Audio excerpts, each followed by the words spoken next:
बोले स्वामी।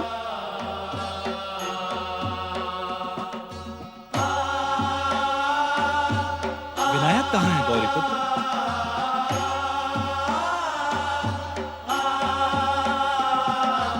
विनायक कौन? आप विनायक को नहीं जानती देवी? नहीं, मैं तो नहीं जानती। परंतु जब आप विनायक को देखेंगी तब आपको उसे पहचानने में क्षण मात्र भी नहीं लगेगा। क्यों गौरीपुत्र? इसका निर्णय अभी हो जाएगा पिताश्री।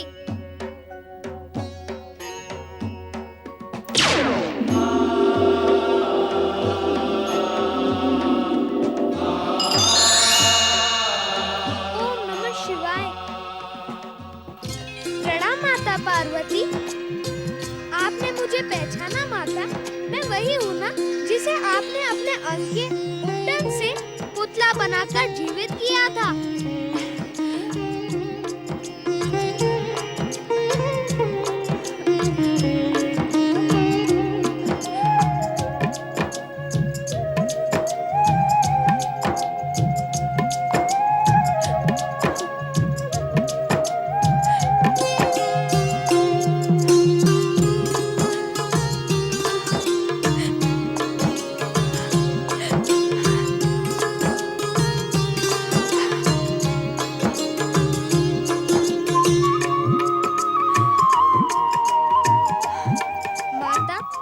शिवेच्छा से ही मुझे आपसे दूर जाना पड़ा था और आज शिवेच्छा से मैं आपके समीप आ गया। अब छोड़ के तो नहीं जाओगे ना? ये भी शिवेच्छा पर ही निर्भर करता है माता। मेरे लिए क्या आज्ञा है महादेव?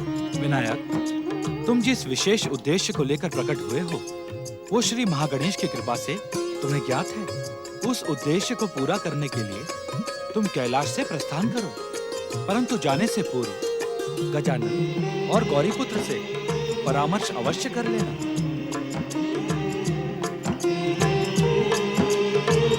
तुम कुछ कहना चाहते हो विनायक? कहना नहीं, प्रार्थना करना चाहता हूँ पिताश्री। अवश्य। कैलाश से प्रस्थान करने से पहले मैं माता के हाथ से बने स्वादिष्ट मोदक खाना चाहता हूँ पिताश्री। माता, उन मोदकों का स्वाद मुझे बार बार आपके समीप आने के लिए प्रेरित कर रहा था। अवश्य पुत्र, अब तुम कहीं भी रहो, मेरी दिव्य शक्ति से मेरे हाथों के बने मोदक तुम्हारे समीप पहुंच जाएंगे।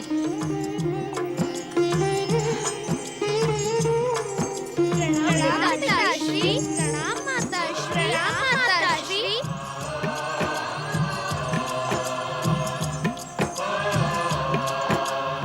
स्वामी, ये रहस्य कुछ समझ में नहीं आया। रहस्य कैसा देवी? सब कुछ तो स्पष्ट और आपके सामने ही घटा है। स्वामी, विनायक के प्रकट होने का उद्देश्य क्या है? और प्रकट होते ही आपने उसे कहाँ भेज दिया? देवी पार्वती, इस समय प्रश्नों को अपने मन में ही रखो। जो कुछ भी होगा वो आपसे छुपा नहीं रहेगा। ओम नमः शिवाय। ओम नमः शिवाय। ओम नमः शिवाय। ओम नमः शिवाय। ओम नमः शिवाय। ओम नमः शिवाय।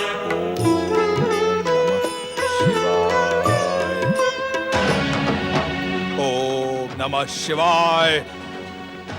ओम नमः शिवाय। ओम नमः शिवाय। दैत्य गुरु शुक्राचार्य, मेरे धैर्य की परीक्षा ना ले। मैं शिव भक्ति नहीं कर सकता। यदि मैं शिव भक्ति करूंगा तो मैं पागल हो जाऊंगा। पागल। और मुझे पागल होने से बचाए। शीघ्र प्रकट हो दैत्य गुरु। वत्सरासुर, तुम बार बार मुझे पुकारकर मेरी शिव आराधना में बाधा क्यों डाल रहे हो? तुम्हारे ही कारण मैं भगवान शिव से शिव कृपा और सिद्धियां प्राप्त नहीं कर पा रहा हूं। यदि तुम्हें शिव आराधना नहीं करनी है तो समुद्र में डूबकर पाताल चले जाओ। दैत्य गुरु, मेरी रक्षा कीजिए। मैं शिव आराधना नहीं कर सकता। मेरी बात समझ में नहीं आ रही कि दैत्यों के आराध्य भगवान शिव इतने कठोर क्यों हैं? तपस्या करने पर भी मुझे वरदान क्यों नहीं देते? मूर्ख वत्सरासुर, जब तक तेरी आराधना सच्चाई के साथ देवाधिदेव भगवान शिव के चरणों में समर्पित नहीं होती, तब तक तो तुझे वरदान भी प्राप्त नहीं होगा। मूर्खता न कर, शिव कृपा प्राप्त कर मत्सरासुर। परंतु दैत्य गुरु, आप स्वयं तो मूर्ख हैं ही। इस अभागे को मूर्ख बनाकर शिव भक्ति के अंधकार में क्यों धकेल रहे हैं? शिव तो स्वयं बभूतधारी, विचित्र औगण और वैरागी है। उस रुंड मुंड की माला पहनने वाले, विचित्र वेशधारी, भागंबर लपेटने वाले, भयानक विषधर नागों को लपेटने वाले उस शिव में क्या रखा है? उनके पास नाग, त्रिशूल और डमरू के अतिरिक्त कुछ नहीं है। वे किसी को वरदान क्या देंगे शुक्राचार्य? तू कौन है दुष्ट बालक, और महान वरदाता भगवान शिव की निंदा करके उनके क्रोध का पात्र क्यों बनना चाहता है? मैं शिव के क्रोध से नहीं डरता। क्रोधित होकर भी तुम्हारा शिव मेरा बाल भी बांका नहीं कर सकता। शुक्राचार्य, डराया उससे जाता है जिसमें डराने योग्य शक्ति हो। उस विचित्र वेशधारी, भूत प्रेतों से सेवा कराने वाले, नंग धड़ंग शमशान में वास करने वाले शिव से क्या डरना? वह तो संसार से डरकर पहाड़ों पर धूनी रमाते हैं। दुष्ट, दुर्बुद्धि, अभागे, वाचाल बालक, अब मैं शिव निंदा का एक भी शब्द नहीं सुन सकता। मैं तुझे इसी क्षण मेरे शाप की ज्वाला से भस्म कर दूंगा। हर हर महादेव।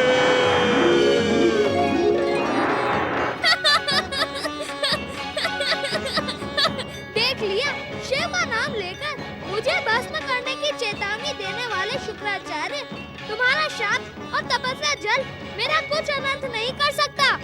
मेरे इस तपस्या दंड से तेरी कोई रक्षा नहीं कर पाएगा।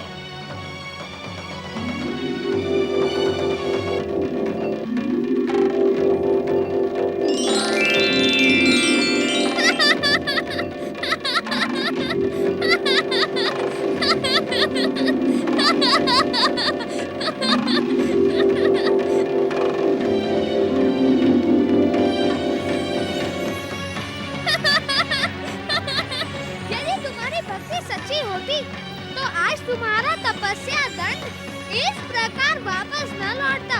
आज ये सिद्ध हो गया कि सारे के सारे शिव भक्त स्वार्थी हैं और उनको वरदान देने वाले शिव। दुष्ट बालक, तेरा काल तेरे सिर पे मंडरा रहा है। शिव कोप से तेरी कोई रक्षा नहीं कर पाएगा। अब यदि तूने शिव के विरुद्ध एक भी शब्द कहा तो भी आप और आपके शिव मेरा बाल भी बांका नहीं कर पाएंगे। दैत्य गुरु, आप ही नहीं, आपके सभी शिष्य दैत्य, दानव और असुर स्वार्थ के लिए ही शिव भक्ति करते हैं। नहीं, ये असत्य है। यही सत्य है दैत्य गुरु शुक्राचार्य। यदि आप जैसे शिव भक्तों को वरदान से भी बड़े स्वार्थ का लोभ दिखाया जाए तो आप शिव भक्ति छोड़ देंगे। तुम शिव निंदक ही नहीं, दुष्ट, वाचाल और झूठे भी हो। और शिव भक्ति करने वाले सभी दैत्य और दानव सच्चे हैं। मैं ये सिद्ध कर दूंगा दैत्य गुरु कि दैत्य, दानवों और असुरों में शिव भक्ति की नहीं स्वार्थ की अधिकता है। तुम दैत्य, दानव और असुर जाति में जन्मे एक भी प्राणी को स्वार्थी सिद्ध नहीं कर पाओगे। मैं तुम्हें चुनौती देता हूँ। मुझे आपकी चुनौती स्वीकार है दैत्य गुरु। आप तो एक ही बात करते हैं। मैं तीन असुरों का स्वार्थ एक साथ ही सिद्ध कर सकता हूँ। तीन असुर? कहीं तुम तारक पुत्रों की बात तो नहीं कर रहे? आपका स्वार्थ अनुमान लगाने में कभी भूल नहीं करता दैत्य गुरु। मैं तारक पुत्रों की ही बात कर रहा हूँ। आपने बार बार उन्हें शिव भक्ति का पाठ पढ़ाया, किंतु वे तो जन्म से ही स्वार्थी हैं। शिव आराधना से आज तक ना तो उनका भला हुआ है और ना ही होगा। मैं उन्हें शिव भक्ति के भ्रम से मुक्त करवाऊंगा, और वह भी शिव निंदा करके। तुम कितने भी प्रयास कर लो दुष्ट बालक, परंतु एक बार शिव भक्ति के मार्ग पर चलने वाला प्राणी कभी भी शिव भक्ति का त्याग नहीं करता। मुझे तारक पुत्रों पर पूरा विश्वास है। यदि आपका विश्वास टूट गया तो आप शिव भक्ति ठुकरा देंगे। शिव शिव शिव शिव शिव शिव, मेरा विश्वास टूट ही नहीं सकता। मेरा विश्वास टूटे इससे पहले मैं तुझे भगवान शिव से दंडित करवा दूंगा। आप प्रयास करके देख ले शुक्राचार्य। मैं तो अपनी चुनौती पूरी करने तारक पुत्रों के समीप जा रहा हूँ। वत्सरासुर, अब मैं तुझे अवश्य भगवान शिव की शरण में भी ले जाऊंगा और उनसे तुझे वरदान भी दिलवाऊंगा। सत्य दैत्य गुरु। दैत्य गुरु शुक्राचार्य के कथन पर संदेह ना कर मूर्ख। तुझे वरदान दिलवाने के साथ साथ मैं उस दुष्ट अभागे बालक को भगवान शिव से भस्म भी करवा दूंगा। हर हर महादेव। हर हर महादेव।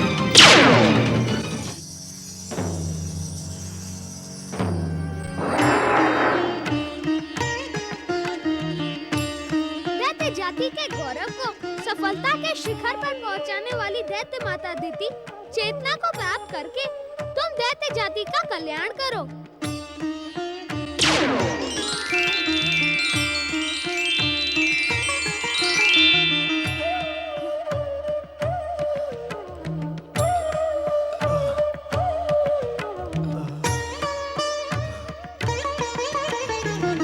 महान स्वयंभू सम्राट तारकासुर के महान पुत्रों, संसार की सबसे महान दैत्य जाति तुम्हारे पराक्रम की प्रतीक्षा कर रही है।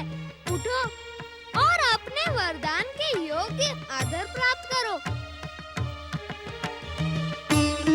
तारक पुत्रों, संसार की सबसे श्रेष्ठ दैत्य जाति की माता दैत्य माता दिति की कृपा तुम्हें प्राप्त है।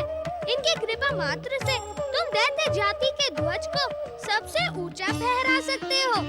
तुम कौन हो वत्स? तुम्हारे सत्य वचन मेरे कानों में अमृत के समान प्रवेश कर रहे हैं। तुम अपना परिचय दो। तुम्हारे पिता कौन हैं? तुम कौन हो? दैत्य माता दिति, इस समय मेरे परिचय से अधिक महत्वपूर्ण है वह कार्य जिसके लिए मैं वरदानी कमलाक्ष के इस रजतपुर में आया हूँ। वो कार्य क्या है? मुझे शीघ्र बताओ। तुम्हें देखते ही मेरे मन में प्रेम और स्नेह का सागर उमड़ रहा है। तुम मुझे कोई निकट संबंधी जान पड़ते हो। संबंध तो निकट का ही होगा, तभी तो मैं तुम सबके लिए सुख का संदेश लेकर आया हूँ। सुख का संदेश? शीघ्र कहो। सुख और सुख के संदेश को पाने की तो हम अनेक वर्षों से प्रतीक्षा कर रहे हैं। सुख का संदेश सुनने से पहले मैं तुम्हें तुम्हारी कुछ भूलें याद करवाना चाहता हूँ।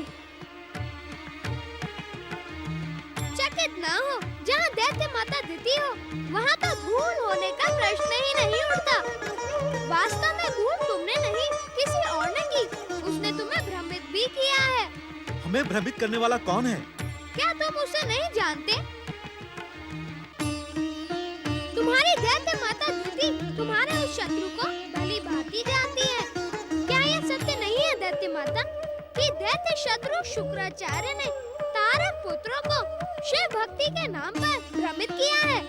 तुम्हारा कथन असत्य हो ही नहीं सकता वत्स। मैं पहले से ही जानती थी कि शुक्राचार्य दैत्य शत्रु हैं। शुक्राचार्य की प्रेरणा पर तुमने शिव आराधना करके अपना अमूल्य समय नष्ट किया। महान तारकासुर के पुत्रों, तुम अपनी शक्ति को भूलकर उस शक्तिहीन शिव की आराधना करते रहे, जो निराशा, अपमान और दुख के अतिरिक्त तुम्हें कुछ नहीं दे सकता। सुंदर बालक, कहीं तुम सत्य तो नहीं? मैंने आज से पहले किसी के भी मुख से इतनी सत्य बातें कभी नहीं सुनी। मैं तो पहले से ही जानती थी कि वो नंग धड़ंग शिव किसी को क्या देगा।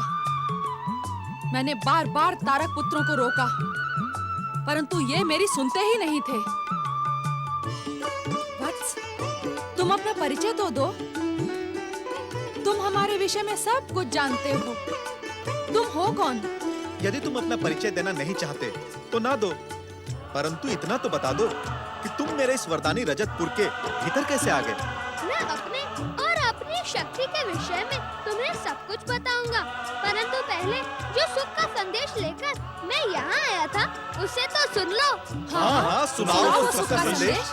तारक पुत्रों, ब्रह्मा जी के वरदान से तुम्हें प्राप्त दिव्य और चमत्कारी आसुरी शक्तियाँ तुम्हारी शिव आराधना के कारण सो गई थी, परंतु मेरे अमृत जल का स्पर्श पाते ही वे जीवित हो गई हैं। इस बालक के कथन पर संदेह करने की मूर्खता ना करो तारक पुत्रों। ये जो भी कहेगा उसी में हमारा कल्याण है। कहो वत्स, और कहो। अब तुम अपनी चमत्कारी आसुरी शक्ति का प्रयोग करो। तुम्हारे पूर्वजों ने सुरा और सुंदरी का सुख भोग किया, फिर तुम शिव आराधना के नाम पर सुरा सुंदरी से दूर क्यों रहो?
प्रसन्न करने के लिए प्रेम का संदेश लेकर आई हूँ। कहो सुंदरी, क्या है वो प्रेम का संदेश?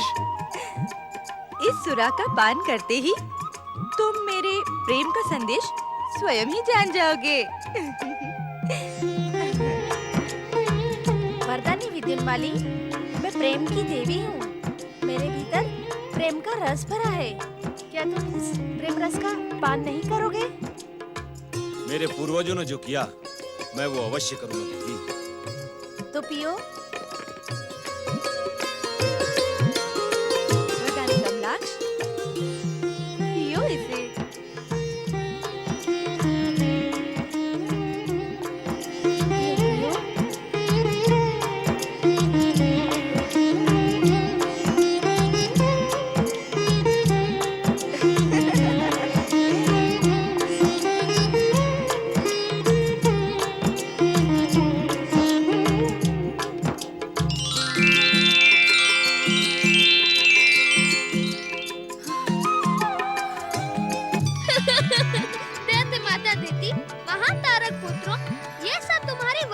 शक्ति का चमत्कार है जिसे तुम भूल चुके थे।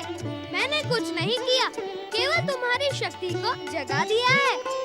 अब तुम इसी वरदानी शक्ति से इस रजतपुर के बंदी ग्रह को तोड़कर संसार में दैत्य साम्राज्य की स्थापना करो। अवश्य। अब इस संसार में दैत्य साम्राज्य की स्थापना अवश्य होगी। वरदानी कमलाक्ष, संसार में दैत्य साम्राज्य की स्थापना से पहले एक और आवश्यक कार्य तुम दोनों को पूरा करना होगा। वो कार्य क्या है? दैत्य शत्रु शुक्राचार्य को दंडित करना। उसने तुम दोनों को भ्रमित करने का दुस्साहस किया है। हाँ हाँ, वरदानी कमलाक्ष, वो दुष्ट दैत्य शत्रु शुक्राचार्य दंडित करने के ही योग्य है। उसे दंडित करने के लिए मैं भी तुम्हारे साथ जाऊंगी।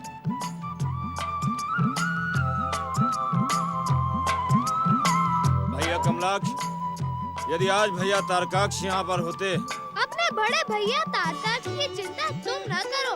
वे भी शिव आराधना का त्याग करके सुरा और सुंदरी का सुख भोग कर रहे हैं। सुंदर बालक, क्या इस संसार में दैत्य साम्राज्य की स्थापना के अभियान में हमें अपने भैया तारकाक्ष का मार्गदर्शन नहीं मिलेगा? सुरा पान करके भी तुम्हारी बुद्धि सचेत क्यों नहीं हो रही है? जिस अभियान के लिए तुम दोनों की शक्ति पर्याप्त है, उसमें अपने बड़े भाई को कष्ट देना अनुचित है। दैत्य माता अदिति की कृपा भी तो तुम दोनों के साथ है। क्यों दैत्य माता? हाँ हाँ, तारकाक्ष को बुलाने की आवश्यकता नहीं है। उस दुष्ट दैत्य शत्रु शुक्राचार्य को दंडित करने के लिए मेरी शक्ति ही पर्याप्त है। फिर भी यदि तुम्हें अपनी शक्ति और दैत्य माता अदिति पर विश्वास न हो, तो तुम स्वर्णपुर जाकर अपने बड़े भैया तारकाक्ष का आशीर्वाद प्राप्त कर लो। क्या भैया तारकाक्ष स्वर्णपुर लौट आए? सत्य को जानकर कौन अपना समय शिव आराधना में नष्ट करेगा? तुम्हारे भैया को स्वर्णपुर लौटे तो लंबा समय बीत चुका है। इस समय वे सुरा सुंदरी का सुख भोग कर रहे होंगे। तब तो हमें उनके सुखभोग में बाधा नहीं डालनी चाहिए। दैत्य माता अदिति का कथन उचित है। हम दोनों संसार में दैत्य जाति की स्थापना करेंगे और भैया तारकाक्ष को संसार का सम्राट बनाएंगे। यही उचित होगा। छोटे भाइयों के रहते बड़ा भाई कष्ट करे, यह तो लज्जा की बात है। फिर तुम्हें अपनी शक्ति पर विश्वास होना चाहिए। हमें अपनी शक्ति पर पूरा विश्वास है। हम दैत्य साम्राज्य की स्थापना अवश्य करेंगे। यही उचित होगा।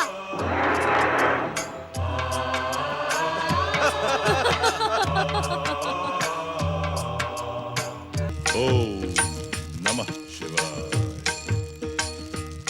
ओम नमः शिवाय। ओम नमः शिवाय। हे आशुतोष, हे दयानिदान, हे दैत्यों के आराध्य महादेव, मेरे शिष्य मत्सरासुर को इंद्र से स्वतंत्र करके स्वर्ग सम्राट बनाया। उसने बार बार आपकी आराधना की है।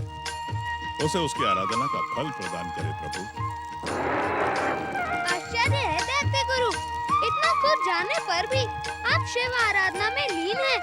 शिव आराधना से निराशा के अतिरिक्त आपको कुछ भी नहीं प्राप्त होने वाला है। ओम नमः शिवाय। दुष्ट वाचाल बालक, तू यहाँ भी आ पहुंचा। तो कुछ भी कर ले, परंतु शिव भक्तों को शिव भक्ति से तू भ्रमित नहीं कर सकता। अभिमान न करो दैत्य गुरु। एक नहीं, तीन परम शिव भक्ति को ठुकरा चुके हैं। आपको चुनौती देकर मैं तारक पुत्रों के समीप गया था। तू असत्य कह रहा है। सत्य कुछ ही समय में आपके सामने आ जाएगा दैत्य गुरु। जब शिव भक्ति को ठुकराने वाले तीनों तारक पुत्र दैत्य माता अदिति के साथ आपको दंडित करने के लिए यहाँ पधारेंगे। मेरे शिष्य मुझे दंडित नहीं कर सकते। दैत्य गुरु, अब आप भी सत्य को स्वीकार कर ले। इस कष्टकारी शिव भक्ति को छोड़कर दैत्य और असुरों की आसुरी शक्ति का सुख भोग करें। यदि इच्छा हो तो मैं आपके लिए भी सुरा सुंदरी प्रकट करवा सकता हूँ। क्या तूने सुरा सुंदरी के बल पर तारक पुत्रों को भ्रमित किया है? यही तो मैं आपको बताना चाहता हूँ दैत्य गुरु, कि शिव आराधना का ढोंग करने वाले सभी दैत्य और दानव स्वार्थी हैं। सुरा और सुंदरी के नाम पर उन्होंने क्षण मात्र में शिव भक्ति ठुकरा दी। अब आपका क्या विचार है दैत्य गुरु? दूर हो जा मेरी आंखों के सामने से। आप आंखें बंद कर ले, मैं आपके सामने से चला जाऊंगा। आपकी आज्ञा से तो मैं जाने वाला नहीं हूँ दैत्य गुरु। दुष्ट शिवनिंदक, जा, मैं तुझे शाप देता हूँ कि तेरा सर्वनाश हो जाए।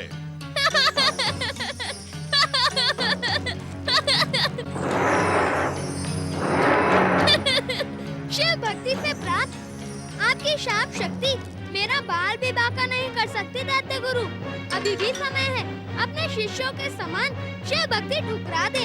मैं तेरे समीप आकर अपनी तप शक्ति के प्रहार से तुझे सदा सदा के लिए समाप्त कर दूंगा। एक शिव निंदक को जीवित रहने का कोई अधिकार नहीं है। हर हर महादेव। दुष्ट दैत्य शत्रु शुक्राचार्य, तेरे कारण दैत्य जाति को जितनी अधिक हानि हुई है, उतनी तो छलिया विष्णु और ढोंगी शिव के कारण भी नहीं हुई। अपनी वाणी पर अंकुश लगाओ दैत्य माता। उस दुष्ट वाचाल बालक ने तुम्हें भ्रमित कर दिया है। भ्रमित तो तुमने किया था शुक्राचार्य। उस बालक ने तो हमें सत्य का मार्ग दिखाया है, आसुरी शक्ति का सुख भोग करवाया है। उस सुंदर बालक के कारण हम रजतपुर के कारावास से बाहर आने में सफल हुए हैं। वो हमारा सबसे बड़ा शुभचिंतक है। सावधान तारक पुत्रों, वो तुम्हारा शुभचिंतक नहीं है, तुम्हारी मृत्यु निश्चित करवाने वाला यमराज है। सच्चे और सुंदर बालक को यमराज कहने वाले दैत्य शत्रु शुक्राचार्य, तेरी मृत्यु तेरे मस्तक पर मंडरा रही है।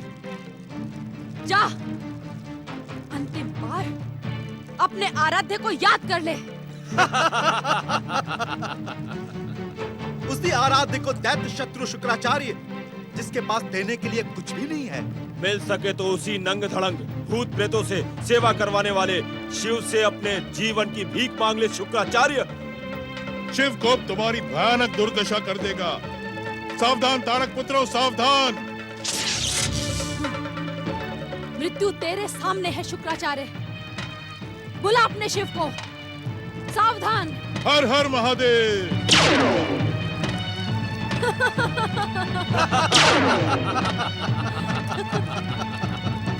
हमारी आसुरी शक्ति से भयभीत होकर दैत्य शत्रु शुक्राचार्य कायरों की भांति भाग गया। तारक पुत्रों, उस बालक का कथन सत्य का प्रमाण था। तुम्हारी आसुरी शक्ति से भयभीत होकर शुक्राचार्य कायरों की भांति भाग गया। दैत्यों के आराध्य शिव भी उसकी रक्षा करने नहीं आए। अब तुम्हें शिव से अपनी मृत्यु के लिए भयभीत होने की आवश्यकता नहीं है। हमारे लिए क्या आज्ञा है दैत्य माता? जाओ, जाकर पृथ्वी और स्वर्ग पर अधिकार कर लो। यदि शिव भी तुम्हारे मार्ग में आए तो उसे भी शुक्राचार्य की भांति भागने पर विवश कर दो।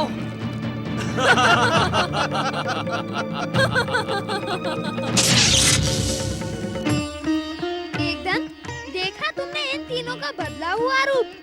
विनायक, तुमने अपनी बुद्धि और चतुराई से तारक पुत्रों के संहार और मुक्ति की भूमिका बना दी है। अब ये अवश्य ही अन्याय और अत्याचार के मार्ग पर चलकर शिव कोप के पात्र बनेंगे। मेरा कार्य पूर्ण हुआ है एकदम। अब मैं पूज्य माता पिता और गौरी पुत्र के समीप कैलाश पहुंचता हूँ।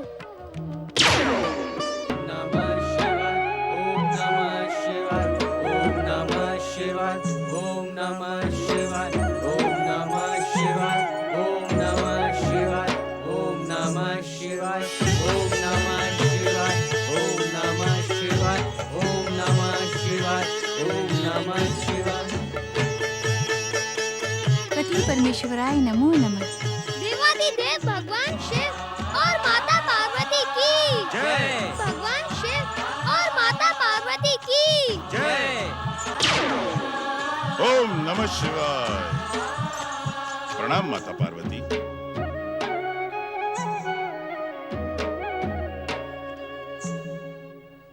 महादेव, महादेव, इस दुष्ट वाचाल बालक जैसा दूसरा शिव निंदक मैंने नहीं देखा। इसने तारक पुत्रों को भ्रष्ट किया है, नीति को उन्मत्त बना दिया है। इसे उचित दंड दे महादेव।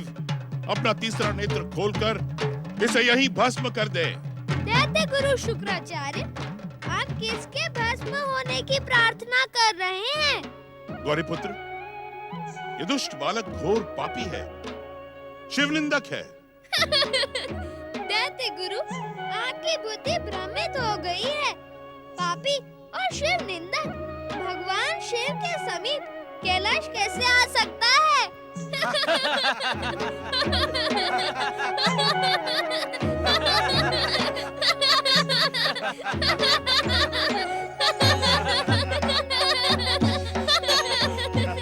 आप और आपके शिष्यों को आस्थाहीन बनाने का मेरा उद्देश्य तो पूर्ण हुआ दैत्य गुरु शुक्राचार्य। अब आपकी प्रार्थना पर महारुद्र भगवान शिव अपना तीसरा नेत्र खोलकर मुझे भस्म करें, उससे पहले मैं स्वयं को गौरी पुत्र में विसर्जित कर देता हूँ। प्रणाम पिताश्री, प्रणाम माताश्री।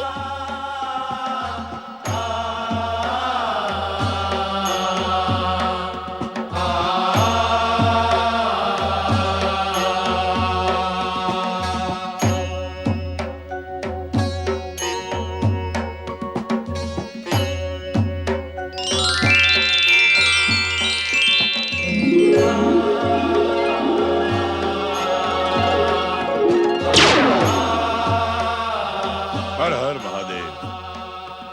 ओम नमः शिवाय। क्या ये आप ही की लीला थी महादेव, अथवा गौरीपुत्र श्री गणेश ने मुझे पीड़ा पहुंचाने के लिए जानबूझकर ये खेल खेला है। शुक्राचार्य, अब आप दैत्य गुरु का पद छोड़कर लोक कल्याण और जनहित का कार्य कीजिए। हे मंगल मूर्ति गौरी पुत्र श्री गणेश, क्या ये अज्ञानी शुक्राचार्य आपके परामर्श का कारण जान सकता है? अवश्य दैत्य गुरु, आप शिव आराधना करके सदा दैत्यों के कल्याण की बात सोचते हैं। दैत्यों के कल्याण की बात सोचना तो दैत्य गुरु शुक्राचार्य का परम कर्तव्य है। आप यह क्यों नहीं सोचते शुक्राचार्य कि आपकी प्रेरणा से वरदानी बनकर दैत्य कितने भयानक, विध्वंसक और अत्याचारी बन जाते हैं। शुक्राचार्य, मंगल मूर्ति गणेश का कथन आपके भविष्य का संकेत है। आज से पहले आपकी प्रेरणा से जिस असुर ने भी वरदान प्राप्त किया, वो भयानक अत्याचारी बनकर श्री महागणेश अथवा उनके अवतारों द्वारा मारा गया। क्या आप इसीलिए दैत्यों और असुरों को वरदान दिलवाते हैं? दैत्य गुरु शुक्राचार्य, आज तक आपने जो भूल की है उन्हें हम आपकी सच्ची शिव भक्ति के कारण क्षमा करते हैं। हम चाहते हैं कि आप भविष्य में भी अपनी आराधना से प्राप्त की हुई शक्ति को तामसी तत्वों को प्रेरित करने में न लगाएं। सबके कल्याण की भावना अपने मन में रखें। आपका कल्याण हो। ओम नमः शिवाय। श्री गणेश